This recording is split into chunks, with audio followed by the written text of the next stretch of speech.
Fernando Villalobos Zavala. Actualmente estoy con el encargo de coordinar el proyecto de comunidad en servicio en el Centro Universitario Ignaciano de aquí del ITESO. Este proyecto alberga 5 escenarios de voluntariados, realidades indígenas que particularmente, o bueno, especialmente vamos con un trabajo de estudio y de conocimiento y acercamiento, encuentro con comunidades indígenas en Chiapas. El movimiento de las abejas, bueno, la sociedad civil, las abejas de Acteal, es un movimiento que surge en los Altos de Chiapas, particularmente en el municipio de Chenaló. Es una sociedad que vincula a diferentes comunidades, un buen grupo, un buen número de comunidades. Ellos surgen en 1992, casi de manera accidental, ya que surge a partir de un conflicto familiar entre un hermano varón y 2 hermanas. Son 3 que son heredados por su padre al morir. Él les hereda una cierta extensión de tierra para cada uno de ellos, y el hermano varón, por el hecho de ser varón, quiere despojarles de su derecho a heredar la tierra. Entonces esto genera un conflicto que va de menos a más y que finalmente desemboca con el asesinato de 2 personas. Después del asesinato de 2 personas hay un intento de inculpar a unas personas que no son los asesinos o que no son los autores materiales de este crimen, y entonces los llevan detenidos. Ante estos sucesos, las comunidades o los representantes de varias comunidades de estos pueblos auxiles se organizan y van y reclaman, de tal manera que después de una serie de actos pues logran que dejen en libertad a estas personas que injustamente habían sido inculpados. Ellos descubren ahí que hay una serie de fuerza cuando ellos se unen o cuando ellos se organizan, y entonces deciden organizarse como Sociedad Civil Las Abejas de Acteal. En ese momento nada más era Sociedad Civil Las Abejas. Después viene, en el tiempo de Carlos Salinas de Gortari, en el gobierno de Carlos Salinas de Gortari, vienen una serie de modificaciones a la Constitución, como en todos los sexenios, pero en esta ocasión va directamente referida a la tierra, a los derechos ejidales de la tierra. Chiapas siempre ha sido como muy codiciado, lo han tenido muy en la mira, porque es un estado muy rico en recursos naturales y estratégicamente siempre está en pleito la tierra. Hay megaproyectos en Chiapas que quieren construirse, nuevas carreteras, nuevos complejos turísticos, etcétera, o minas, en fin, una diversidad de intereses. Y para trazar estos proyectos pues se cruzan los pueblos indígenas con habitantes, entonces hay que deshacerse de ellos o moverlos, y entonces esto genera los conflictos muy fuertes. En aquel momento, en la modificación a la ley, se decía que ya los campesinos no tenían derecho a usar su tierra para el cultivo, y entonces esto genera también una nueva reacción de los pueblos, de esta organización de la sociedad civil Las Abejas. Ante esto, Chiapas ya, bueno, desde siempre pues, ¿no? Pero hablando de esta época histórica, Chiapas y los pueblos están ya muy lesionados, digamos, muy señalados por el gobierno, y entonces surge en 1994, 2 años después de la fundación de las abejas, surge el movimiento zapatista, y entonces es una guerrilla armada que viene a irrumpir en un México que se ostentaba por ser un país que ya iba como a grandes pasos hacia la economía mundial, codeándose con los gigantes de la economía o algunos países gigantes como Estados Unidos y Canadá. Y entonces surge el ejército zapatista, se dan una serie de encuentros de violencia militar, y entonces hay una serie de sucesos muy importantes, como la guerrilla o la guerra entre el ejército zapatista y el ejército mexicano empieza a darse. Hay voces de todo el mundo, y principalmente de organizaciones civiles, y voces como, bueno, podemos mencionar a Tatik Samuel, el obispo Samuel Ruiz, que piden alto al fuego y que empiezan las negociaciones y los diálogos de paz. Entonces hay un cese al fuego después de 10 días de guerra. Hay bombardeos en esos 10 días y un buen número de muertos, pues. Al empezar los diálogos de paz, entonces ya no hay manera de que el ejército o los grupos policíacos del estado de Chiapas directamente o claramente puedan intervenir con sus armas o con sus violencias allí con las comunidades indígenas. Y entonces llega el momento en que siguen los diálogos de paz que desembocan en los acuerdos de San Andrés, que después ya nunca son cumplidos. Pero lo importante de aquí es que el gobierno mexicano genera algo que llamaron guerra de baja intensidad, y entonces lo que hizo fue generar grupos de paramilitares. Entre los más, bueno, los importantes fueron Paz y Justicia, que eran los priistas, Máscara Roja y los Chinchulines, y estratégicamente estaban colocados en las montañas, pues, del sureste, ahí en Chiapas. Dentro de los grupos paramilitares, estos estaban conformados por indígenas también. Eran indígenas que eran convencidos por las policías judiciales y por el ejército para conformar estos cuerpos de paramilitares, que eran entrenados también por la policía judicial y por el ejército mexicano.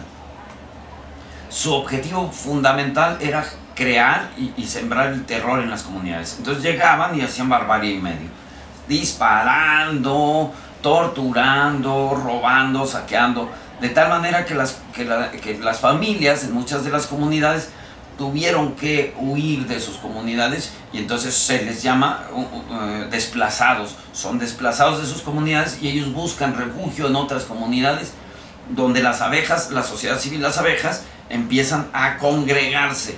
Uno de los pueblos que más recibió desplazados es Soyep, es una comunidad que está cerquita ahí de Chenano.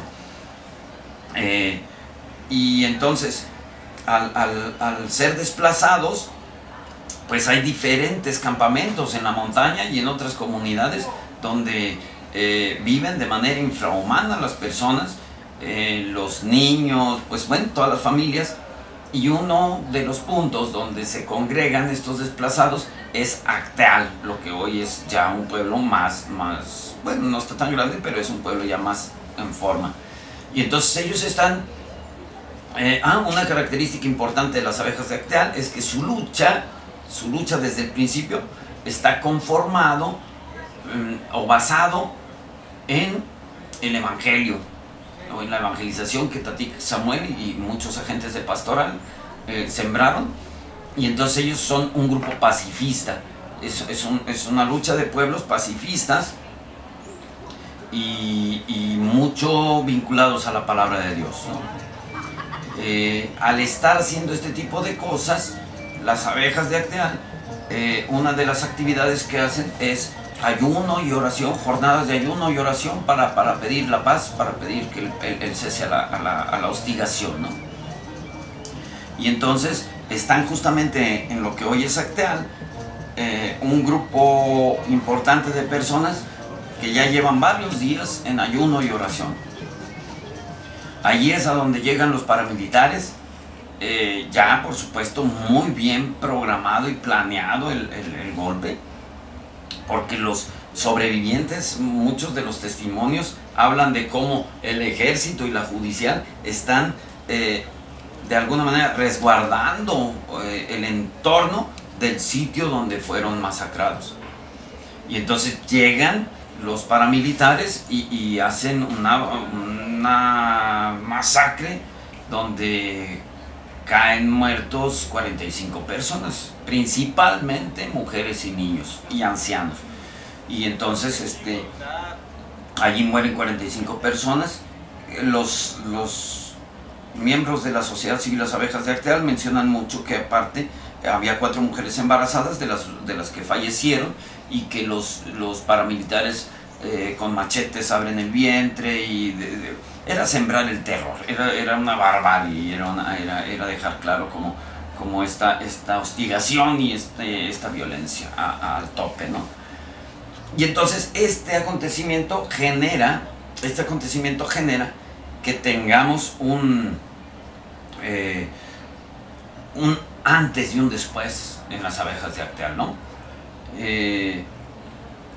A partir de aquí, la tierra sagrada de los mártires, que ahora es Acteal, ahí es la sede de la mesa directiva de la Sociedad Civil Las Abejas de Acteal. Y bueno, desde 1997, 22 de diciembre, han venido exigiendo justicia.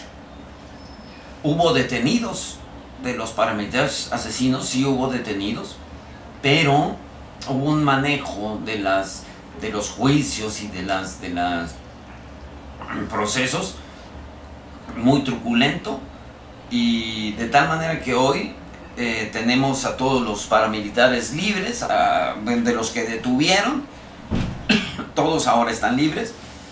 El año pasado salieron los 2 últimos, y muchos de ellos han salido con premios, ¿no? El gobierno, algunos, les está todavía pagando un dinero mensual, como si fuera su sueldo, como si fueran jubilados. Otros obtuvieron vehículos, otros obtuvieron la remoción de su casa o la reconstrucción de sus casas, así como muy pues no al estilo indígena, y los han regresado a vivir a las mismas comunidades que ellos mismos violentaron, y que bueno, regresan con este aplomo, con más bien con este cinismo y con esta actitud de prepotencia, de invulnerabilidad, ¿no? Porque el gobierno los cubre, los protege.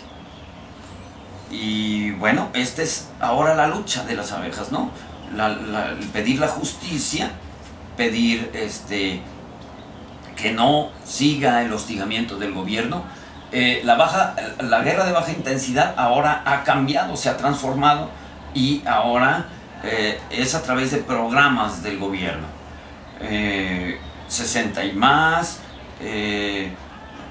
estas cruzadas contra el hambre, cosas así que a las comunidades lo único que están logrando o buscando el gobierno es dividir a las comunidades. Una de las partes más importantes de los grupos o de los pueblos originarios o de los pueblos indígenas es la comunidad. Y entonces allí es donde más ellos están pegando y pegando y pegando, ante la necesidad terrible, porque hay una pobreza extrema pues en los pueblos indígenas ahí en Chiapas, ¿no? Entonces, así como de manera general, esos son las abejas de Acteal, y eso han sido hasta ahora. Las abejas de Acteal, o la Sociedad Civil Las Abejas de Acteal, como el Ejército Zapatista, y podemos mencionar otras organizaciones de pueblos originarios, son grupos muy importantes en los últimos años que van dejando muy claro, número 1, que la tierra no se vende, que la tierra, para el indígena, la tierra no es más bien, la tierra no es de ellos, ellos son de la tierra. En su cosmovisión, la tierra tiene un papel importantísimo, es vital para ellos. O sea, un indígena sin la tierra o fuera de la tierra, hablando pues de su tierra, de su territorio, pues no tiene sentido, no tiene razón de ser. Ellos dicen que una de las partes que ha evitado que ellos sean exterminados, porque en realidad las políticas gubernamentales y las intenciones de las macroeconomías y demás ha sido desaparecer los pueblos originarios. Ellos estorban para los megaproyectos, ¿no? Y algo de lo que ha evitado que ellos desaparezcan o que ellos sean exterminados es justamente que existe la tierra, ¿no? Entre estos principios básicos, esta filosofía de vida, eso es lo que ha mantenido que los pueblos originarios sigan en pie. Las abejas son muy importantes porque han demostrado, a menos, excepto a los que no lo quieren ver, porque claro, podemos ver muchísimas cosas en los medios y poco de los indígenas o poco de estas luchas indígenas, porque no, para muchas personas no es de su interés. Eso no quita la importancia de su lucha, lo vean o no lo vean, ¿no? Y no quita la importancia de toda esta trayectoria que ellos han ido marcando y han ido demostrando que en realidad no ha sido posible que los malos gobiernos les quiten de su cometido, ¿no? En la lucha de la consecución de la paz, sobre todo. Pero por supuesto sabemos que no hay paz si no hay justicia. En esta situación injusta en la que ellos han estado viviendo, pues no es posible que pueda llegarse a la paz. Como en muchas cosas sucede, en realidad las abejas de Actal o este movimiento o esta lucha de estos pueblos es más vista en mucho por los extranjeros que por los connacionales. Hay muchísimas organizaciones que están al tanto de cada paso y de cada situación que han estado viviendo estos pueblos, y bueno, aunque puede ser menos, no tan orgullosamente decirlo, pero sí hay pues gente nacional que ha estado acompañando a estos pueblos. Siguen haciendo sus luchas, ellos siguen siendo hostigados. Esto es una lucha que no se detiene, ¿no? Es bien importante porque siembra precedentes, algo de lo que nosotros, digo, en nuestra cultura occidental, como mestizos en México, carecemos, es de memoria histórica, que es algo que los indígenas no carecen. Para ellos es muy importante ir transmitiendo todo lo que han vivido, sus orígenes, su filosofía de vida, sus principios básicos, y simplemente lo van transmitiendo a partir de la vida y convivir con sus propios hijos y los hijos de los hijos y así sucesivamente. Hoy mismo están, digamos, les llamamos los guardianes de la memoria, todos estos hijos que han nacido de sobrevivientes de la masacre, y los mismos sobrevivientes de la masacre que son los que cuidan pues esta memoria y la relatan, ¿no? Y buscan que no se termine, buscan que eso no acabe, ¿no? Que se esfume ya. Son pueblos solidarios, sumamente solidarios. Pudiéramos nosotros decir que existen muchos prejuicios de la sociedad occidental o de los mestizos hacia estos pueblos, y sí, efectivamente sí hay, dependiendo de los ambientes que analicemos, pero sí hay un montón de prejuicios hacia los indígenas y también de los indígenas hacia nosotros, ¿no? Y lo importante aquí es como buscar entrar en diálogo, en conocimiento, en acompañamiento con estas comunidades y con estas filosofías de vida y con estas formas de vida que en realidad nos enriquecen o nos enriquecemos mutuamente en el contacto, ¿no?, con ellos. Entonces, para nosotros, particularmente, yo considero que es como una herencia, como una raíz que siempre debemos preservar y que debemos fortalecer, cuidar y alimentar. Aunque no directamente nosotros vengamos pues de los indígenas, que ya nosotros a lo mejor somos una mezcla mayor de culturas o de pueblos.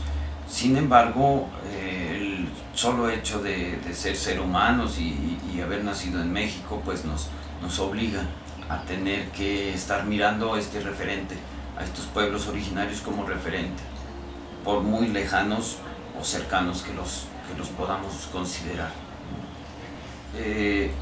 Esto se explica con cierta claridad a partir de los sistemas macroeconómicos que se han implementado desde siempre y cada vez gradualmente más deshumanizados, digamos, como el neoliberalismo, que es una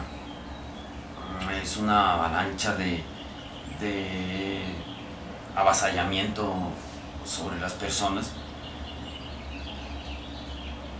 El padre Carabias, José Luis Carabias, que nos visitó hace poco acá en el ITESO, comentaba cómo los sistemas imperiales desde toda la historia han estado atacando y alimentando esta necesidad de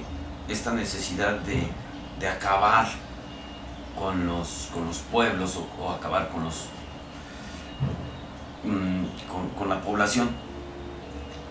En los imperios se requieren pobres, que existan pobres, que son los que hacen que los ricos sean ricos. Y ese es el sistema neoliberal. Cada vez hay más pobreza y la pobreza es cada vez más extrema. Cada vez hay menos ricos, pero con más riqueza, con más dinero. Entonces, el hecho de que esté siendo siempre atacado este sector de los pueblos campesinos y de los indígenas, particularmente Chiapas, como en otros lugares, pero particularmente Chiapas, porque los intereses de estos grandes capitales están puestos allí, en los recursos naturales de estas tierras. Pero pues estorban los pobres, ¿no? Y entonces hay que quitarlos, y hay que hostigarlos, y hay que moverlos. Y el gobierno o los sistemas quisieran que los indígenas o que las personas ni pío digan, ¿no? Y que simplemente obedezcan los dictámenes que los gobiernos van diciendo. Sin embargo, no sucede eso. Y en esto pues es donde se generan estas tensiones y estas agresiones que los pueblos están recibiendo. Básicamente yo lo señalaría que la gran hostigación de los gobiernos hacia los pueblos indígenas en muy alto porcentaje es por los intereses de las riquezas, de los recursos naturales, que los megaproyectos quieren y que los pueblos estorban, ¿no? Los pobres estorban para estos proyectos. En México todos los movimientos sociales surgen de una toma de conciencia, de procesos, digamos, de pensamiento, de reflexión, que llegan a conclusiones que de una u otra manera llevan a no permitir que haya vejaciones, que haya este tipo de atropellos. Por un lado, estos grupos macroeconómicos o estos grupos que están vinculados al poder, que solo ven su propio interés, sus propias necesidades. Y por el otro lado, los que van pagando las consecuencias de estos deseos y estos proyectos que los macroeconómicos tienen. Entonces, pues eso va generando tensiones y va generando movimientos de grupos sociales. Entonces, en algún momento considero yo que cuando no hay posibilidades de entendimiento en el diálogo, pues entonces ya se genera no solo esta violencia permanente de opresión, sino que ya se llega a la violencia pues realmente de tratar de desaparecer, ¿no?, a los sectores.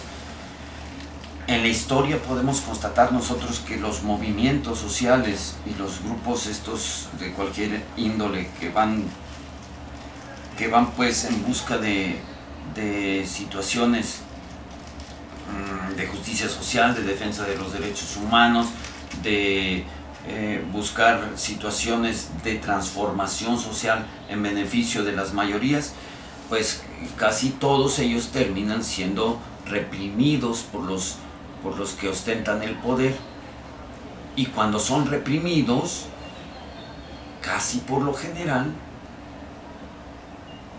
como que resurgen más, ¿no? Como que resurgen más.